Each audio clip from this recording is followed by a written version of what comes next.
এক ইহুদির মেয়ে, মনোযোগ সহকারে শুনবেন, ইহুদির মেয়ে, আপনার মতো আমার মতো এইরকম, যেমন আপনারা জালসা শুনতে এসেছেন মা বোনেরা, এইরকম আপনার এক ইহুদির মেয়ে রাস্তা দিয়ে যাচ্ছে। তো ওই মেয়েটি মাইকের আওয়াজ দিয়ে শুনতে পেলেন যে এক মাওলানা ওয়াজ করছে যে যদি কোনো ব্যক্তি বিসমিল্লাহ পড়ে, কোনো কাজের শুরুতে বিসমিল্লাহ পাঠ করে, তো তার সেই কাজটা সম্পূর্ণ হয়। এরকম আপনার মতো আমার মতো এরকম মাওলানা ওয়াজ করছে, আর ওই মহিলা ইহুদি মেয়ে, সে কিন্তু এই শুনতে পেলেন যে বিসমিল্লাহর ফজিলত এতটা, বিসমিল্লাহর পাওয়ার এত, যে কোনো কাজের শুরুতে যদি বিসমিল্লাহ পাঠ করা হয়, এমনকি যদি 20 পানি যদি আপনাকে কেউ দেয়, আর সেই পানি যদি আপনি বিসমিল্লাহ বলে আপনার নেক আমল দ্বারা যদি বিসমিল্লাহ বলে সে পানি পান করেন, সে বিষ পানি হয়ে যাবে, সে বিষ পানি হয়ে যেতে পারে। তো এইরকম আপনার ফজিলত শুনে, বরকত শুনে সেই ইহুদি মেয়ে মনে মনে চিন্তা করলেন যে বিসমিল্লাহর এত ফজিলত, তা আমি এই বিসমিল্লাহর ফজিলত কতটা এটাকে দেখেই ছাড়বো। তো সেই ইহুদির মেয়ে, ওই ইহুদি ব্যক্তি ছিল কিন্তু আপনার বাদশাহ। বাদশাহ বুঝেন, দেশের রাজা, যে রাজ্য একটা চালায়। যেমন আমাদের এখন দেশের বাদশাকে নরেন্দ্র মোদী পুরো দেশকে চালাচ্ছে, তেমন ওই ইহুদি মেয়ে, ওই ইহুদি ব্যক্তি ছিল একটা দেশের বাদশাহ, একটা রাজ্য তার মানে সে পরিচালনা করতো একটা রাজ্যকে। তো ওই ইহুদির মেয়ে বাড়ি আসলো, আসার পরে কথাটা স্মরণ আছে যে বিসমিল্লাহর ফজিলত কতটা। আসুন বেরাদার, ওই ইহুদির মেয়ে আপনার বাড়ি আসলে না, বাড়ি আসার পর আজকে কোনো কাজ করতেন তো বিসমিল্লাহ বলতেন না। তার আব্বা তাকে ডেকে বলে, ও গো মা, এই কাজটা করে দাও, তো বলে বিসমিল্লাহ। বলছে মা তুমি একটু পানি এনে দাও, বলে বিসমিল্লাহ। কোনো কাজের শুরুতে যেন বিসমিল্লাহ আমল করতে লাগলে না, কোনো কাজ করতেন তাও বিসমিল্লাহ। আজকে সব কাজের শুরুতে বিসমিল্লাহ বিসমিল্লাহ, এটা যেন পাঠ করতে লাগলে না। আব্বু বলে আমাকে কিছু খেতে দাও, তাও মেয়ে বলে বিসমিল্লাহ। আজকে আব্বু যদি বলে পানি দাও, তাও বলে বিসমিল্লাহ। সমস্ত কাজের শুরুতে যেন বিসমিল্লাহ আমল করতে লাগলেন। আজকে প্রত্যেক কাজের শুরুতে বিসমিল্লাহ বলে। আজকে ওই ইহুদি ব্যক্তি যেন আপনার টেনশনে পড়ে গেলেন, চিন্তায় পড়ে গেলেন। আজকে আমরা দেব দেবতার পূজা করি, আজকে 360 মূর্তিকে আমরা মানি, আজকে আমার বাপ দাদার আমল থেকে আমরা দেব দেবীকে মেনে আসছি, মূর্তি পূজা করে আসছি। আর আমার মেয়ে এটা কি পাঠ করতেছে, আজকে সব কাজের শুরুতেই যেন বিসমিল্লাহ পড়ছে। আজকে এ কোন দোয়া, আজকে কোন জাদু, এ কোথায় শিখলো? এই দেখেন বেরাদার, ওই ইহুদির মেয়ে কিন্তু থামে না। তার বাবা তাকে নিষেধ করে, মা তুমি এটা কোথা থেকে শিখেছ? বলছে আমি ওই আজকে জালসাতে আজকে একটা বক্তা, একটা মাওলানা যেন বলছিল বিসমিল্লাহর ফজিলত সম্পর্কে, আমি আজকে সেই বিসমিল্লাহর ফজিলত শুনেছি, আমি এই বিসমিল্লাহ কিছুতেই ছাড়তে পারবো না। আব্বু বলেন না না মা, তোমাকে তো ছাড়তেই হবে, কারণ আমরা হলাম ইহুদি, আমরা 360 মূর্তির পূজা করি, আমরা দেব দেবতার পূজা করি, আমরা হলাম হিন্দু ধর্মের, ইহুদি ধর্মের মানুষ, আমাদের এটা শোভা পায় না। তাই মাগো তুমি এই দুয়াকে ভুলে যাও। কিন্তু ওই মহিলা বলছে, বাবা আমি এই দুয়া কিছুতেই ভুলতে পারবো না। বলছে মা তুমি কেন ভুলতে পারবে না? বলছে না গো আব্বা, না বাবা আমি ভুলতে পারবো না, কেননা বিশ্ব নবীর মোহাব্বত আমার অন্তরে গেঁথেছে, বিসমিল্লাহর ফজিলত সম্পর্কে আমি জেনেছি, আমি সেই বিসমিল্লাহকে কিছুতেই ভুলতে পারবো না। ওই ইহুদি ব্যক্তি আপনার দেশের রাজা, আজকে তার প্রজারা এসে বলে, হুজুর আপনার মেয়েটা কি পাঠ করতেছে, গ্রামের সকল মানুষ যেন আপনার জেনে নাই, গ্রামের সকল মানুষ যেন আপনার জেনে নিয়েছে যে রাজার বিটি যেন আপনার আজকে মুসলমান হয়ে গেছে, কেন যেন আপনার দোয়া পড়তেছে, সব সময় বিসমিল্লাহ বিসমিল্লাহ পাঠ করতে আছে। ওই বাদশা বলছে যে না না না, এই রকম হতে দেওয়া যাবে না, কেন না আমি একটা দেশের বাদশা, আমার মান সম্মান আছে, আমার মর্যাদা আছে, আজকে আমার মেয়ে যদি এরকম করতে লাগে তাহলে আমার মান সম্মানের হানি হয়ে যাবে, আজকে আমার মান সম্মান কমে যাবে, না না না এর কোনো একটা ব্যবস্থা করতে হবে। দেশের বাদশা ইহুদি তো কিছু বুঝে না, কি পড়ছে, মুসলমান হয়ে গেছে, বিসমিল্লাহ বিসমিল্লাহ। কোন একটা কাজ বলে তো বলে বিসমিল্লাহ, মা একটু পানি দাও তো বলে বিসমিল্লাহ। সমস্ত কাজের শুরুতে শুরুতে আপনার বিসমিল্লাহ পাঠ করে। তো দেশের বাদশা রাজা মানুষ তো গ্রামের মানুষ এসে রাজাকে বলে, হুজুর এই আপনার মেয়ে মুসলমান হয়ে গেছে নাকি? আপনার মেয়ে শুধু বিসমিল্লাহ পাঠ করে, বিসমিল্লাহ, যে কোনো কাজের শুরুতে বিসমিল্লাহ পড়ে, হুজুর আপনি কিছু কি করবেন না? তো রাজা চিন্তিত হয়ে গেল, টেনশনে পড়ে গেল যে আল্লাহ, আমার মেয়ে এটা কোথা থেকে শিখলো, এটা কি শিখলো, এর তো একটা ব্যবস্থা করতেই হবে। রাজা যেন আপনার চিন্তায় পড়ে গেলেন না, রাজা যেন আপনার টেনশনে পড়ে গেলেন না। আল্লাহ আল্লাহ, আজকে মহারাজ আপনার ওই বাদশা যেন চিন্তা করছে না, এমন অত অবস্থায় ওই আপনার মেয়েটি বলছে, বাবা আমি এই কালমা, আমি এই আজকে বিসমিল্লাহ কিছুতেই ভুলতে পারবো না, বাবা আমার যাই হয়ে যাক না কেন এই বিসমিল্লাহর আমল আমি ছাড়তে পারবো না, কোনো মতেই যেন তাকে ভুলানো যায় না, আজকে সে যেন সব সময় বিসমিল্লাহ পাঠ করে, আজকে কোনো মতেই ভুলানো যায় না। এই দেখেন বেরাদার, এবার কিন্তু রাজা আপনার একটু চালাক ছিল, বলছে যে না না না, যদি তুমি বিসমিল্লাহ না ছাড়ো আমি তোমাকে জান থেকেও মেরে দিব। কিন্তু কিভাবে মারবো? আমি তো একটা দেশের বাদশা, আমি তো অন্যায় ভাবে কাউকে মারতে পারবো না, কোনো একটা বিচারের আজকে অভিযোগে তাকে মারতে হবে। এই দেখেন বেরাদার, ওই রাজা আপনার বাদশা যেন আজকে চিন্তিত হয়ে গেলেন যে কিভাবে মেয়েকে মারা যায়, আজকে কিভাবে তাকে এটা ভোলানো যায়। এই দেখেন বেরাদার, যখন এই চিন্তা ভাবনা করতে আছে, আজকে কিছুক্ষণ পর তার মাথায় চলে আসলো যে হা হা হা, আমার হাতে একটা আংটি আছে, ওই আংটিটি ছিল আপনার হীরা দিয়ে তৈরি, আজকে জওহর হীরা দিয়ে তৈরি ছিল, আজকে অনেক দামি ছিল সেই আংটিটা। রাজার হাতে একটা আংটি ছিল, তো ওই আংটিটা ছিল হীরে দিয়ে তৈরি, হীরের পাথর ছিল, অনেক দামি আংটি। তো ওই আংটিটাকে সে তার মেয়েকে দিল।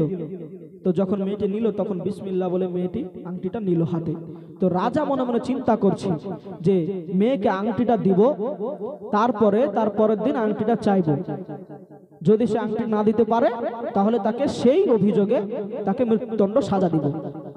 তো বাবার পরিকল্পনা কেমন দেখুন, ওই দেশের বাদশাটি আপনার মেয়েকে আংটিটা দিলেন, আংটিটা যখন আপনার দিলেন, মেয়ে বিসমিল্লাহ বলে আংটিটা হাতে পরে নিল, আজকে বিসমিল্লাহ বলে আংটিটা নিল, বিসমিল্লাহ বলে আংটিটা নেওয়ার পর আজকে ঘরের একটা জায়গাতে রেখে দিলেন। যখন রেখে দিয়েছেন, ওই বাদশা আপনার যেন ফলো করতেছিল যে মেয়ে আংটিটা কি করে আমি দেখব। এই দেখেন বেরাদার, ওই মেয়েটি বিসমিল্লাহ বলে আংটিটা নেওয়ার পরে দরজা আপনার ঘর খুলে আজকে ঘরের মধ্যে একটা পাত্রে রেখে দিলেন।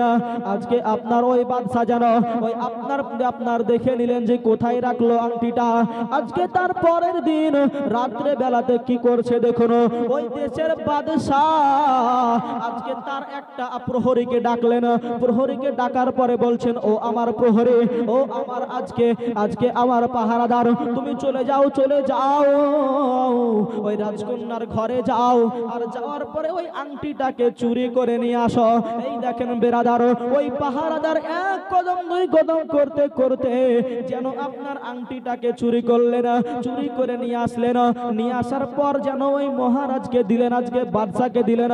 বাদশা বললেন, ও আমার প্রহরী শোনো শোনো শোনো, ওই আংটিটা আমাকে দিতে হবে না, ওই যে দরিয়া দেখছো, ওই দরিয়াতে গিয়ে আংটিটাকে তুমি ফেলে দাও, দরিয়াতে গিয়ে আংটিটা ফেলে দাও।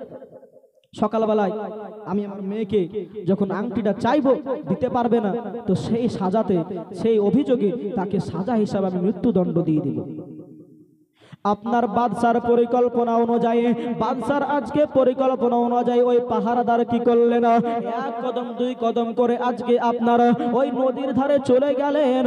নদীর ধারে যাওয়ার পরে ওই দরিয়াতে যেন আংটিটাকে ফেলে দিলেন, দরিয়াতে আংটিটি ফেলে দেওয়া হলো। আজকে আপনার উনি বাড়ি চলে আসলেন। এবার কি হচ্ছে দেখুন, একটা জেলে মানে ওই আপনার রাজ্যেরই বাসিন্দা যে প্রতিদিন আজকে নদীতে মাছ ধরতে যায়, আজকে প্রতিদিনের মতো সেই সেই দিনও যেন মাছ ধরতে গেছে, আর জালে তার একটা বড় মাছ ধরা পড়েছে। ওই মাছের ভিতরে ছিল একটা আংটিটা। এই দেখেন বেরাদার, ওই মাছটাকে আপনার কিনে নিয়ে আসলেন, মাছটাকে আপনার ধরে নিয়ে আসলেন। ধরে যখন নিয়ে আসা হয়ে গেল, মাছটা যেন অনেক বড় ছিল রে বাপ।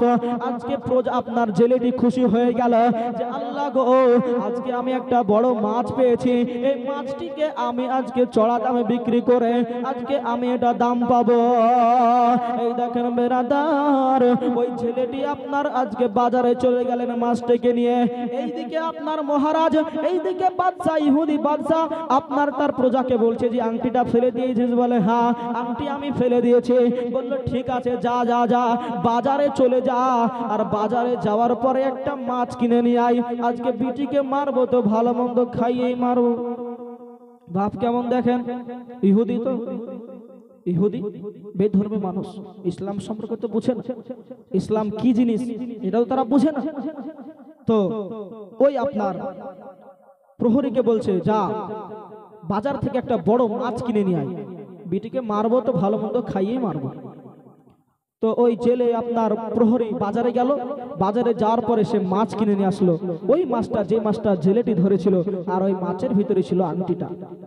তো মাছ নিয়ে আসলেন, মাছ নিয়ে আসার পরে ওই বাদশা বলছে মা, মাছটাকে কাটো, রান্না করো, দিয়ে একসাথে খাওয়া দাওয়া করবো। এই দেখেন আমার বাড়িতে আজ কিছু মেহমান আসবে। তো বাদশার হুকুম অনুযায়ী সে মেয়েটি আপনার মাছকে কাটতে শুরু করলো। মাছ যখন আপনার কাটতে গেছে বিসমিল্লাহ বলে, তো সে আংটিটি যেন বেরিয়ে এসেছে। বলেন না সুবহানাল্লাহ। সে আংটি, যে আংটি তার পিতা আজকে গতকালকে তাকে দিয়েছিল আমানত হিসাবে রাখার জন্য। তো মেয়েটি আংটিটা দেখে অবাক হয়ে গেল যে একবার এখানে আংটি। তো উনি আংটিটাকে পরিষ্কার করে ধুয়ে আবার যেখানে ছিল বিসমিল্লাহ বলে সেইখানে রেখে দিলেন। আসুন বেরাদার, ওই মেয়েটি আপনার আংটিটা পেলেন। মাছের মধ্যে যখন আংটিটা পেয়ে গেলেন, আজকে ওই আংটিটাকে বিসমিল্লাহ বলে তুললেন, আজকে ধুয়ে পরিষ্কার করে আবার যেখানে ছিল ওখানেই রেখে দিলেন।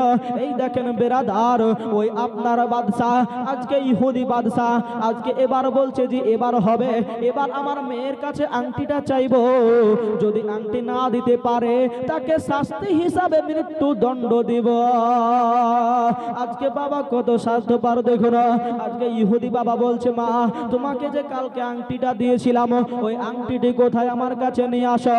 মেয়ে বিসমিল্লাহ বলে যেখানে আংটিটা রেখেছিল ওখান থেকে আংটিটা নিয়ে আসার পর ওই আপনার ইহুদি বাদশাহ তার বাবার হাতে যেন তুলে দিলেন। যখন হাতে তুলে দেওয়া, ওই ইহুদি বাদশার চোখ দিয়ে যেন পানি ঝরঝর করে ঝরতে আছে। বলছে মা গো মা, আমার বুঝতে ভুল হয়েছিল, আমার আজকে বুঝতে ভুল হয়েছিল। মা গো মা, তুমি হলে সঠিক, আজকে বিসমিল্লাহর ফজিলত সত্যি অনেক আছে, তাই তো আমি আজকে বলছি। কেন কেন বাবা?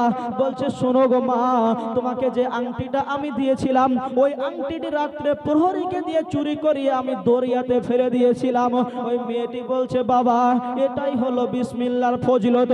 আপনি যদি দিল থেকে বিসমিল্লাহর আমল করতে পারেন, আজকে বিষ তো পানি হয়ে যাবে, ঠিক হয়, আপনার হারানো জিনিস আপনি আবার ফিরে পেতে পারেন। মহব্বতে বলুন সুবহানাল্লাহ।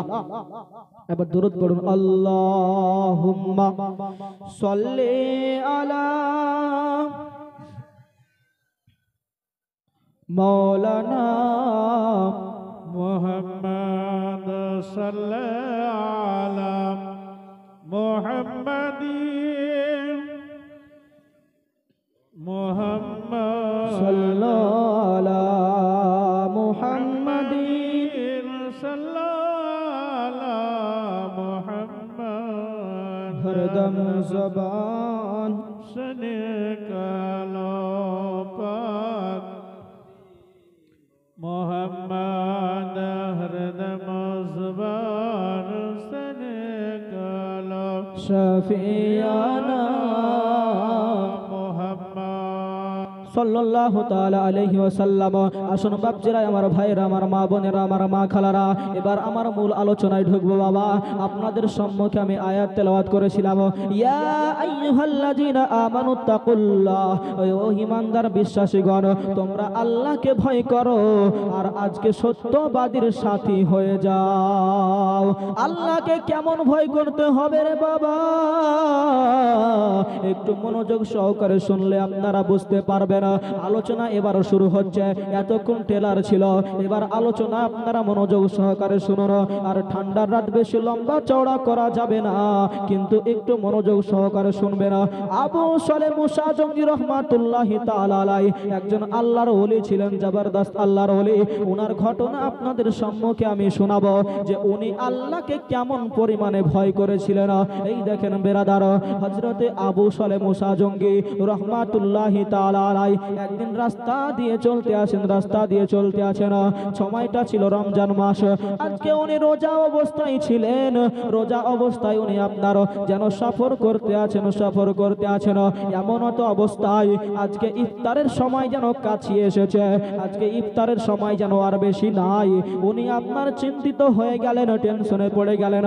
উনার থলিতে যেন কোনো খাবার অবশিষ্ট ছিল না, আজকে খাবার কোনো মজুদ ছিল না। আবু সালেহ মুসা জঙ্গি রহমাতুল্লাহি তাআলা আলাইহি উনি আপনার মনে মনে ভাবছেন, আল্লাহ গো, আজকে 3 দিনের রাস্তা আমি চলতে আছি, আমার সাথে কোনো খাবার নাই। ইফতারের সময় যেন কাছে চলে এসেছে। আমি আজকে কি দিয়ে ইফতার করব আমি জানি না। তবু আল্লাহকে বিশ্বাস করে আবু সালেহ মুসা জঙ্গি রহমাতুল্লাহি তাআলা আলাইহি এক কদম 2 কদম করে চলতে আছেন। আজকে উনি আপনার লক্ষ্য করলেন যে একটা নদী যেন বয়ে যাচ্ছে, নদী দিয়ে যেন পানি বয়ে যাচ্ছে। এই দেখেন বিরাদার, আবু সালেহ মুসা জঙ্গি রহমাতুল্লাহি তাআলা আলাইহি এক কদম 2 কদম করতে করতে ওই নদীর ধারে গেলেন। আজকে উনি আপনার মনস্থির করে নিলেন যে আজকে পানি দিয়ে ইফতার করব। এই দেখেন বিরাদার, হযরতে আবু সালেহ মুসা জঙ্গি রহমাতুল্লাহি তাআলা আলাইহি ইন্তজার করতে লাগলেন, অপেক্ষা করতে লাগলেন যে কখন মুয়াজ্জিনে আযান দিবে আর আমি ইফতার করব। এই দেখেন বিরাদার, আজকে উনি ইন্তজার করতে আছেন, অপেক্ষা করতে আছেন। ইতিমধ্যে উনি যেন আওয়াজ পেলেন, শুনতে পেলেন যে মুয়াজ্জিন আযান দিতেছে। আল্লাহু আকবার, আল্লাহু আকবার। আযান যখন আপনার শুনতে পেলেন, উনি বিসমিল্লাহ বলে ওই পানি দিয়ে যেন ইফতার করলেন। মুহাম্মদে বলুন সুবহানাল্লাহ। হযরত আবু সালেহ ঘটনা আমি শুরু চালু করে দিয়েছি। প্রথমে একটু আপনাদেরকে বলি আল্লাহকে কেমন ভয় করতে হবে। হযরত আবু সালেহ মুসা জঙ্গি আল্লাহর একজন জবরদস্ত আল্লাহর ওলি ছিলেন। উনি আপনার রমজান মাস সফর করছেন। তো ওনার সাথে উনি দেখলেন, লক্ষ্য করলেন যে ওনার সাথে আর খাবার নেই, আর ইফতারের সময়ও কাছে এসেছে। তো উনি 1 কদম 2 কদম করে চলছেন আর মনে মনে চিন্তা করছেন, আল্লাহ আজকে আমি কি দিয়ে ইফতার করব, আমার সাথে তো কোনো খাবার নেই। তো উনি একটা নদী দেখতে পেলেন, ওই নদীর কাছে গেলেন আর মনে মনে চিন্তা করলেন যে আজ পানি দিয়ে ইফতারটা করব। তো ইন্তজার করতে লাগলেন, অপেক্ষা করতে লাগলেন যে আজান দিলেই আমি ইফতার করব। তো কিছুক্ষণ মধ্যেই আপনার উনি শুনতে পেলেন যে আজান দিয়েছে মুয়াজ্জিন। তো উনি পানি দিয়ে ইফতার করলেন। পানি দিয়ে যখন ইফতার করা সম্পূর্ণ হলো, উনি এবার লক্ষ্য করলেন যে একটি ফল আপেল ওই নদী দিয়ে ভেসে যাচ্ছে। তো উনি তো ক্ষুধার্ত অবস্থায় ছিলেন, ওনার সাথে খাবারও ছিল না, পানি পান করলেন। আপনারা যখন রোজা ইফতার করেন তার পূর্বে আমাদের মনটাও এরকম করে যে আল্লাহ কখন আজান দেবে, কখন ইফতার করব, যে করে না বাবা, করে, সকলের মনটা এরকম করে যে আজান হলে ইফতার করব। সারা দিনের ক্লান্তটা আজকে সারবো, সারাদিন রোজা রেখেছি আল্লাহকে রাজি করার জন্য, আল্লাহকে খুশি করার জন্য, আজকে ইফতার করব, আজকে মনটা আমার তৃপ্তি পাবে, আজকে তারাবির নামাজ পড়বো। তো আবু সালেহ মুসা জঙ্গি রহমাতুল্লাহি তাআলা আলাইহি পানি দিয়ে ইফতার করলেন আর উনি লক্ষ্য করলেন যে একটি ফল যেন ভেসে আসছে। তো উনি কোনো চিন্তা ভাবনা না করে ওই ফলটিকে তুলে বিসমিল্লাহ বলে আপনার খেতে শুরু করলেন। ফলটা কোন কিতাবের মধ্যে লেখা আছে যে ফলটা পুরো খেয়েছিলেন, আবার কোন কিতাবের মধ্যে লেখা আছে যে না, ফলটা অর্ধেক খেয়েছিলেন। সেটা যাই হোক, অর্ধেক খাক আর পুরোই খাক, উনি আপনার খেতে খেতে স্মরণ করলেন, মনে করলেন যে আল্লাহ আমি কার ফল খাচ্ছি, এটা কোথা থেকে আসলো? এই ফলের মালিকের কাছে তো অনুমতি নিইনি। আজকে আল্লাহ রাব্বুল আলামিন যখন কিয়ামতের দিন আমার হিসাব চাইবে, আমাকে যখন জিজ্ঞেস করবে, ও আবু সালেহ মুসা জঙ্গি রহমাতুল্লাহি তাআলা আলাইহি, তুমি যে ফলটা সেদিন খেয়েছিলে ওই ফলের মালিকের কাছে অনুমতি নিয়েছিলে? তখন আমি কি জবাব দেব? আল্লাহর কাছে কি জবাব দেব? আমি তো আল্লাহর কাছে পাকড়াও হয়ে যাব। না না না, আমাকে এই ফলের মালিকের কাছে যেতে হবে আর আমাকে মাফ নিতে হবে, মাফ নিতে হবে। আসুন বেরাদার, হযরতে আবু সালেহ মুসা জঙ্গি রহমাতুল্লাহি তাআলা আলাইহি আজকে মনের মধ্যে ডর চলে আসলো, ভয় চলে আসলো। ও গো আল্লাহ, আল্লাহ গো, আজকে আমি যে ফলটা আজকে খেলাম, এই ফলের মালিকের কাছে তো আমি অনুমতি নিইনি। আজকে কিয়ামতের দিন আমি কি জবাব দিব? আল্লাহ রাব্বুল আলামিন যদি আমাকে পাকড়াও করে নেয়, ধরে নেয়, তখন আমি কি জবাব দিব? কি জবাব দিব? আবু সালেহ মুসা জঙ্গি রহমাতুল্লাহি তাআলা আলাইহি আজকে মনে মনে এই চিন্তা করতে আসে না, আর আজকে আপনার ওনার মনের মধ্যে ভয় চলে আসলো, ডর চলে আসলো। না না না, আমাকে ওই ফলের মালিকের কাছে যেতে হবে আর আজকে মাপ নিতে হবে, মাপ নিতে হবে। আবু সালেহ মুসা জঙ্গি রহমাতুল্লাহি তাআলা আলাইহি এক কদম দুই কদম করে আপনার চলতে শুরু করলেন। ফলটা যেই দিক থেকে আপনার ভেসে আসছিল ওই দিকে যেন আপনার হাঁটতে লাগলেন। এক কদম দুই কদম করে চলে। আজকে কিতাবের মধ্যে পাওয়া যায়, আবু সালেহ মুসা জঙ্গি জীবনী পড়তে গেলে পাওয়া যায়, আবু সালেহ মুসা জঙ্গি এক কদম দুই কদম করে হাঁটতে হাঁটতে, একদিন নয়, দুই দিন নয়, 3 দিনের রাস্তা আপনার উনি আপনার হাঁটতে আছেন। 3 দিন পর যেন আপনি উনার লক্ষ্য করলেন, আজকে উনি লক্ষ্য করলেন যে যেই ফলটা উনি আপনার খেয়েছিলেন ওই ফলের মতনই আজকে কিছু ফল ওই নদীর ওপরে যেন আপনার গাছে যেন ঝুলতে আছে, আর কোনো একটা ফল ওই নদী দিয়ে পড়ছে আর ভেসে ভেসে চলে যাচ্ছে। আবু সালেহ মুসা জঙ্গি রহমাতুল্লাহি তাআলা আলাইহির মনে ইয়াকিন হয়ে গেল, বিশ্বাস হয়ে গেল, আল্লাহ আল্লাহ, এই সেই বাগান, যেই বাগান থেকে ফলটা ভেসে যাচ্ছিল, এই বাগানের মধ্যে আমাকে যেতে হবে আর আজকে মাপ নিতে হবে, মাপ নিতে হবে। যে আবু সালেহ মুসা জঙ্গি রহমাতুল্লাহি তাআলা আলাইহি মনে মনে ভাবছেন, ইয়াকিন হয়ে গেল, ওনার বিশ্বাস হয়ে গেল। 3 দিনের রাস্তা হাঁটার পরে দেখতে পেলেন যে ওই যে ফলটা উনি খেয়েছিলেন ওই ফলের মতনই ফল আজকে নদীর উপরে কোনো গাছে ধরে আছে, আর ওই ফল যেন আপনার একটা দুটো করে পড়ছে আর পানিতে ভেসে ভেসে চলে যাচ্ছে। তো উনি মনে করলেন, উনার মনে বিশ্বাস হলো এটাই, যে এটাই হয়তো সেই ফলের বাগান, যেই বাগান থেকে ফলটা পড়েছিল আর ওই ফল আমি খেয়েছিলাম। এই বাগানে আমাকে যেতে হবে, আর বাগানে যাওয়ার পরে আমাকে ওই বাগানের মালিকের কাছে মাপ নিতে হবে। কতটা আল্লাহর ভয়!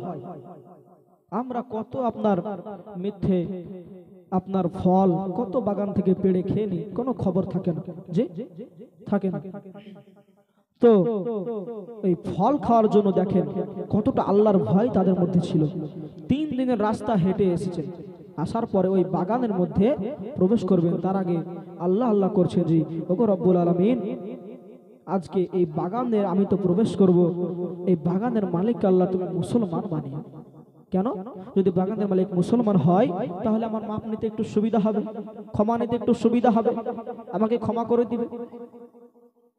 আসুন বেরাদার, হযরতে আবু সালেহ মুসা জঙ্গি রহমাতুল্লাহি তাআলা আলাইহি মনে মনে চিন্তা করছেন, ওগো রব্বুল আলামিন, ইয়া আকরামাল আকরামিন, আজকে এই বাগানের মালিককে আপনি মুসলমান করিয়ে না, ওই বাগানে যেন আমি প্রবেশ করব আর বাগানের মালিকের কাছে আমি মাপ চেয়ে নেব, মাপ চেয়ে নেব। কেননা আল্লাহ রব্বুল আলামিন বলেছেন, হুকুকুল্লাহর হুকুকুল ইবাদ, একটা হলো আল্লাহর হক আর একটা হলো বান্দার হক। আপনি যদি আল্লাহর হক আদায় না করেন, যেমন আল্লাহ বলেছেন আপনাকে নামাজ পড়তে, ওয়াকিমুস সালাহ, তোমরা নামাজ কায়েম করো, আপনি নামাজ পড়ছেন না, নামাজ পড়লেন না, আজকে আপনাকে আল্লাহ যদি চাই মাফ করতে পারেন, ক্ষমা করতে পারেন, কিন্তু হুকুকুল ইবাদ যেটা হলো বান্দার হক, ওই বান্দার হক যদি আপনি নষ্ট করেন, কোন মানুষের হক যদি আপনি আদায় না করেন, নষ্ট করেন, ওই বান্দা যতক্ষণ পর্যন্ত ক্ষমা না করবে আমার আল্লাহ বলেন আমিও ক্ষমা করতে পারবো না। একটা হলো হুকুকুল্লাহ আর একটা হলো হুকুকুল ইবাদ, একটা হলো আল্লাহর হক, একটা হলো বান্দার হক। আপনি আল্লাহর হক আদায় করছেন না। আল্লাহর হক এমন আদায় করছেন না, যেমন আল্লাহ নামাজ পড়তে বলেছেন, ওয়াকিমুস সালাহ, তোমরা নামাজ পড়ো, কিন্তু আমরা নামাজ পড়ছি না, নামাজ পড়ি না। তো আল্লাহ বলেন যে যদি তোমরা নামাজ না পড়ো, আমার কাছে ক্ষমা চাও, আমার কাছে তওবা করো, আমি আল্লাহ তোমাদের ক্ষমা করতে পারবো। কিন্তু তোমরা যদি কোনো বান্দার হক আদায় না করো, বান্দার যদি হক নষ্ট করো, তো আমি আল্লাহ আমার কাছে ক্ষমা চাইলে আমি ক্ষমা করতে পারবো না। যতক্ষণ পর্যন্ত ওই বান্দা ক্ষমা না করবে, ততক্ষণ পর্যন্ত আমি আল্লাহ ক্ষমা করতে পারবো না। আসুন বেরাদার, হযরতে আবু সালেহ মুসা জঙ্গি রহমাতুল্লাহি তাআলা আলাইহি আজকে মনে মনে ডর করতে আছেন, ভয় করতে আছেন, আল্লাহ আল্লাহ আজকে কি হবে জানি না। ওই বাগানের মধ্যে প্রবেশ করছে গো আল্লাহ, ওই বাগানের মালিককে তুমি মুসলমান করিও, কেননা বাগানের মালিক যদি মুসলমান হয়ে যায় আমার মাপ নিতে সুবিধা হয়ে যাবে, ক্ষমা নিতে সুবিধা হয়ে যাবে। এই দেখেন বেরাদার, আল্লাহ আল্লাহ, ওই বাগানের মধ্যে যেন আবু সালেহ মুসা জঙ্গি প্রবেশ করলেন। বাগানের মধ্যে যখন প্রবেশ করেছেন, ওই বাগানের মধ্যে যখন প্রবেশ করেছেন, একজন মানুষকে যেন দেখতে পেলেন। ওই আপনার ওই বাগানে ওই মানুষটি ছিল পাহারাদার। ওই পাহারাদারকে বলছে, ভাই এই বাগানের মালিককে কি পাওয়া যাবে? বলছে কি দরকার? বলছে হ্যাঁ আমার একটু দরকার আছে, বলো না বলো। ওই বাগানের মালিককে কোথায় পাওয়া যাবে? ওই বাগানের পাহারাদার বলছে, ওই দেখেন ওই কুড়ে ঘরটা দেখতে পাচ্ছেন? বলে হ্যাঁ হ্যাঁ কুড়ে ঘরটা তো দেখতে পাচ্ছি, ওই কুড়ে ঘরের মধ্যে আমার বাগানের মালিক আছে, আজকে উনি এখন নামাজ পড়তে আছে। বলে হ্যাঁ নামাজ পড়তে আছে। বলে ঠিক আছে। এই দেখেন বেরাদার, আবু সালেহ মুসা জঙ্গি রহমাতুল্লাহি তাআলা আলাইহি এক কদম দুই কদম করতে করতে ওই আপনার ঘরের মধ্যে গেলেন।